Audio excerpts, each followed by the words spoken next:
السلام علیکم۔ ایک خاتون نے کل ان باکس میں کہا کہ آپ کے مسائل پر لکھتے ہیں، آج اس مسئلے پر بھی لکھ دیں۔ آپ کی پوسٹ میرے بھائی اور ابا بھی پڑھتے ہیں تو شاید ان کو سمجھ آ جائے۔ اور جو مسئلہ اس خاتون نے بتایا بدقسمتی سے ہر دوسرے گھر نہ صحیح تیسرے میں ہے۔ بتانے لگے کہ ہم 3 بہنیں اور 2 بھائی ہیں، پورا گھرانہ نماز روزے کا سخت پابند ہے۔ ہم سب باقاعدگی سے نماز پڑھتے اور بچپن سے روزے رکھتے ہیں۔ پھر وہ بتانے لگے کہ شرعی عذر کی وجہ سے خواتین کو نماز اور روزے پر اسلام کی طرف سے تو رعایت ہے، لیکن گھر والوں کی طرف سے نہیں۔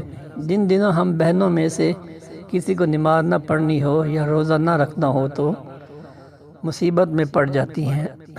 نماز کے وقت بھائی اور ابا باقاعدہ پوچھیں کچھ کرتے ہیں، فلاں کیوں بیٹھی ہوئی ہے؟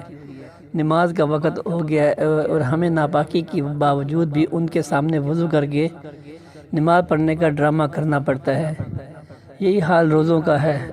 جب مخصوص ایام میں روزہ نہ رکھنا ہو اور طبیعت بھی سخت خراب ہو تو سحری کھا کر روزہ رکھنے کا ناٹک کرنا پڑتا ہے۔ سارا دن پانی کا گھونٹ بھرنا عذاب ہوتا ہے۔ کسی مرد کی نظر پڑ جائے تو 100 سوال داغے جاتے ہیں کہ روزہ کیوں نہیں رکھا، چھپ کر کیا کھا رہی تھی۔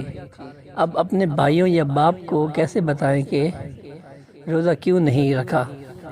لڑکی کی ساری بات سن کر مجھے حیران نہیں ہوئی۔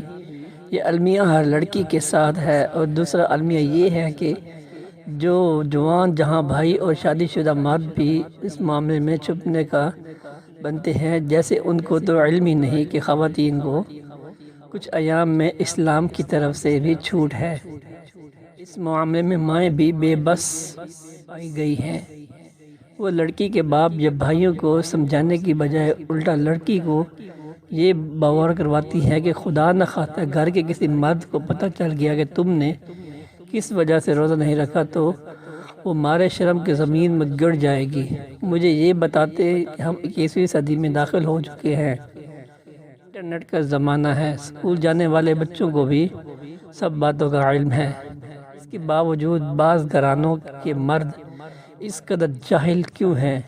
کیا اس قدرتی عمل میں لڑکیوں کا کچھ دوش ہے جو وہ گھر میں شرمندہ پھرتی ہیں؟ خدا کے لیے اب آپ بڑے اور